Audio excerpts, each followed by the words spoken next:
আসসালামু আলাইকুম। আমি আজকে আলোচনা করব ট্রান্সপোর্টেশন ব্যাপারটা নিয়ে, যা সাপ্লাই চেনের একটা গুরুত্বপূর্ণ অংশ, যেটা ছাড়া সাপ্লাই চেন প্রসেস কল্পনা করা অসম্ভব। তো এই ট্রান্সপোর্টেশন ব্যাপারটা কী কাজে ব্যবহৃত হচ্ছে এবং আমরা এখান থেকে কী শিখবো, এই ব্যাপারটাই আমি আলোচনা করব বেসিকভাবে। তো ট্রান্সপোর্টেশন বোঝানোর আগে আমি একটা কথা বলি যে our life is like a riding A bicycle, so we must keep moving. তো এই ব্যাপারটা যদি আমি সাপ্লাই চেন কনটেক্সটের মাধ্যমে বোঝাই, যে একটা সাকসেসফুল সাপ্লাই চেনের জন্য জরুরি প্রোডাক্ট রাইট টাইমে, রাইট কস্টে, রাইট কোয়ালিটি এবং কোয়ান্টিটি মেনটেন করে কাস্টমারের কাছে পৌঁছে দিচ্ছে। তো এই প্রোডাক্টের এই মুভমেন্টের জন্য ট্রান্সপোর্টেশন সাপ্লাই চেনের একটি ইম্পর্টেন্ট এবং গুরুত্বপূর্ণ রোল প্লে করে। তো আমরা আমাদের দৈনন্দিন জীবনে যা কিছুই ব্যবহার করি, যেমন ওয়াটার, ফুড, ক্লোথ, এই জিনিসগুলো তো সব জায়গায় অ্যাভেলেবল না। বিভিন্ন দেশে অ্যাভেলেবল, আবার অনেক দেশে অ্যাভেলেবল না। তো এই প্রোডাক্টগুলো সব জায়গায় অ্যাভেলেবল করার জন্য ডিফারেন্ট লোকেশন থেকে মুভ করে নিয়ে আসা হয়। তো বেসিক্যালি এই মুভমেন্টটাকেই ট্রান্সপোর্টেশন বলা হয়।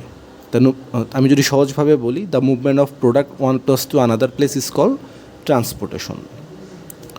তো ট্রান্সপোর্টেশন বেসিক্যালি ডিস্টেন্স গ্যাপটা রিডিউস করে বিটুইন সাপ্লায়ার টু ম্যানুফ্যাকচার এবং ম্যানুফ্যাকচার টু কাস্টমার। যেমন আমি কোনো র ম্যাটেরিয়ালস যখন ম্যানুফ্যাকচারে নিয়ে যাব, আমি ট্রান্সপোর্টেশন ইউজ করবো, এতে আমার একটা গ্যাপ রিডিউস হয়ে যাচ্ছে। আমি যদি ম্যানুফ্যাকচার থেকে প্রোডাক্টগুলো তৈরি করে কাস্টমারের কাছে নিয়ে যাই, তখন আমার ট্রান্সপোর্টেশন ইউজ করতে হইতেছে, মানে কাস্টমার এবং ম্যানুফ্যাকচারের মধ্যে গ্যাপটা রিডিউস হইতেছে। তো সাপ্লাই চেনের মধ্যে ট্রান্সপোর্টেশন এত গুরুত্বপূর্ণ কারণ আমরা কোভিডের মধ্যে দেখেছি যে এই ট্রান্সপোর্টেশনের ডিসরাপশনের জন্য পুরো সাপ্লাই চেনটা নষ্ট হয়ে গেছিলো। আমাদের সব কিছুর দাম বেড়ে গেছিলো, আমরা কোনো কিছু পাচ্ছিলাম না, অ্যাভেলেবল ছিল না প্রোডাক্ট। তো এটা খুব ইম্পর্ট্যান্ট একটা টপিক।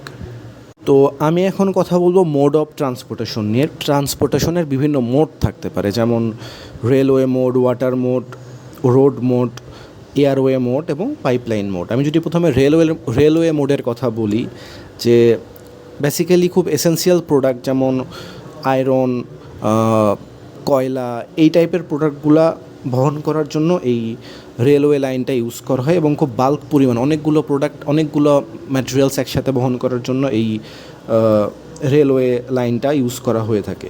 আমি যদি এরপর ওয়াটারওয়ে বলি, ওয়াটারওয়েটা সবচেয়ে ওল্ডেস্ট ওয়ে এবং গ্লোবাল সাপ্লাই চেনে এটার ভূমিকা অনেক বেশি, এবং এটাও মানে বাল্ক ওয়েতেই প্রোডাক্টগুলো বহন করা হয়, এবং এটা লো কস্ট প্রোডাক্ট, মানে প্রোডাক্ট শিপিং পারপাসে যে কস্টটা হয় এটা খুব লো হয়।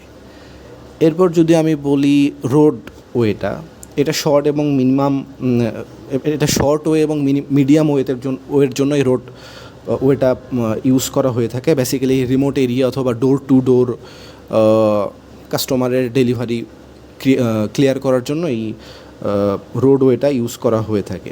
এরপর আমি যদি বলি এয়ারওয়ে, যেটা খুব কস্টলি এবং ফাস্ট ব্যাপার, এবং যে প্রোডাক্টগুলোর লাইফ সাইকেল খুব কম, সেই প্রোডাক্টগুলো এয়ারের মাধ্যমে মুভমেন্ট করানো হয়ে থাকে। এরপর আমি যদি পাইপলাইনে সাধারণত গ্যাস, অয়েল অথবা অন্যান্য বিভিন্ন লিকুইডস, এই জিনিসগুলো পাইপলাইনের মাধ্যমে এক প্লেস থেকে আরেক প্লেসে মুভমেন্ট করানো হয়ে থাকে। বেসিক্যালি এটাই সাধারণত সাপ্লাই চেনের ট্রান্সপোর্টেশন মোড। ধন্যবাদ।